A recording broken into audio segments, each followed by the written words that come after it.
With my 5-year trading experience, if I could restart my journey, there are a few things I would do different. Number one, I'd give myself a 2-year time period where I'd never think of making money. Instead, all my focus will be to learn and practice as much as possible so that I can develop the right trading skill. Now, in the case I make some money trading within those 2 years, well and good, but that will not be my primary focus. The mindset you have when you start trading can be the reason why you succeed or fail in this industry. The worst thing as a new trader is having a mindset of, I'm gonna make this amount of money in the next maybe 5 or 6 months. Basically giving yourself time limits. Now, this doesn't work very well in trading. You are likely to make many mistakes in the process of trying to make money quickly. The ironical bit is, if you give yourself a 2-year period where you dedicate your time on learning the craft on a daily basis and put in hours in studying the charts, then the success is likely to come sooner than even the 2-year period. But at least this is way safer because you didn't have any expectations in the first place. So going back, I'd be very patient with my trading and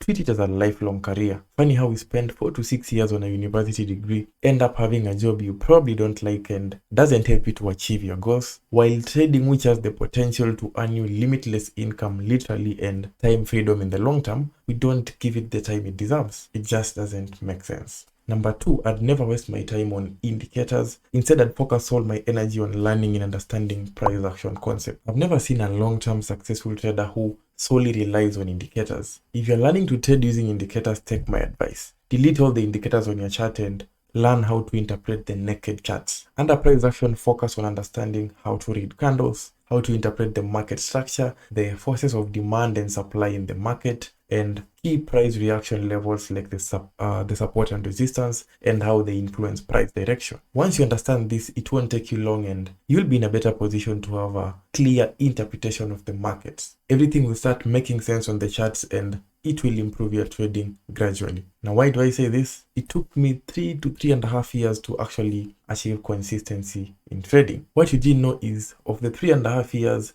I spent at least a whole year, wasting time on indicators, trying to learn indicators, trying to test out different indicators, but eventually they just don't work and they'll never help you to learn how to interpret price in the market. So in my 3rd year is when I stopped using indicators completely and focused on price action trading, which was the best decision I ever made in my trading until today. I know how much time you can waste on indicators and you have some hope that somehow they're gonna work. Just focus on price action early enough. Number 3, I'd study different profitable traders online and I would identify one who I like their trading style and a trading style that resonates to my personality as a trader. By this, I simply mean I would look for different traders online, maybe on YouTube, who have a proven and consistent track record of profitability. And out of all these traders, I'll just choose one with whom I'll find their trading style to be making more sense to me. Then I'd focus my time in learning their strategy and their trading style in depth by watching their videos and joining their mentorship program if possible. The advantage of learning from someone who is already doing it successfully is you don't have to reinvent the wheel,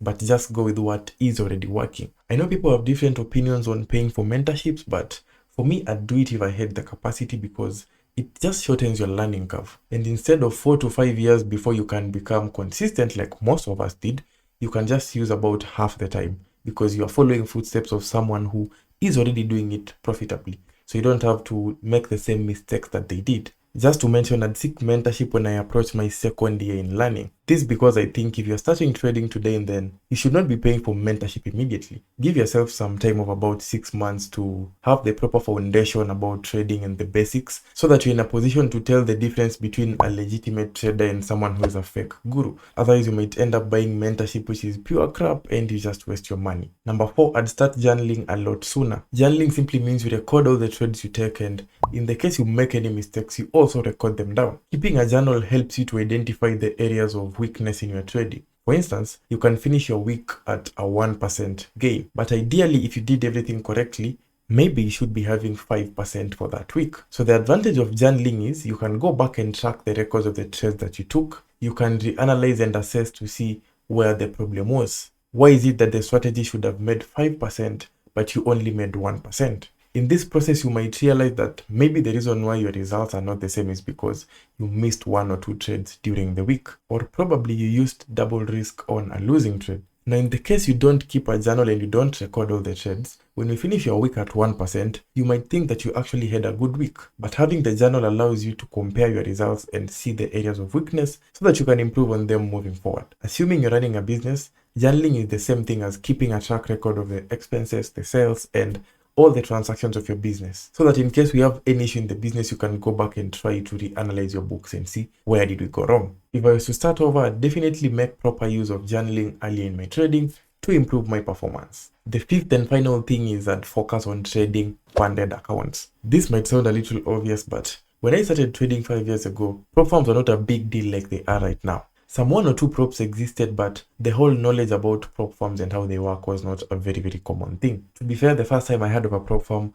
I almost thought this thing was a scam because I didn't even believe in the idea. So back then, the common thing was depositing something like $300 to $500, then you try to grow your $500 to possibly a $5,000 or a $10,000 account plus, unless you had the resources to deposit tens of thousands of dollars in your account. But for most people, obviously, this is not the case. However, this has changed because we have leverage through prop firm capital. So if I was starting today, instead of trying to grow a $500 account, I'd invest the same $500 into buying a 100K prop firm challenge. And hopefully I get funded, and with just less input, I can make more reasonable gains. If I make 5% on a $500 account, I'll only have $25 profit. But if I have 100K funded, which costs the same $500, for a 5% now, I'll be doing $5,000. So the input is almost the same or even less, but you're making more reasonable gains. And for clarity, I'll only start trading prop firms once I'm profitable. Hopefully after the 2-year learning period, which I'll have invested my time in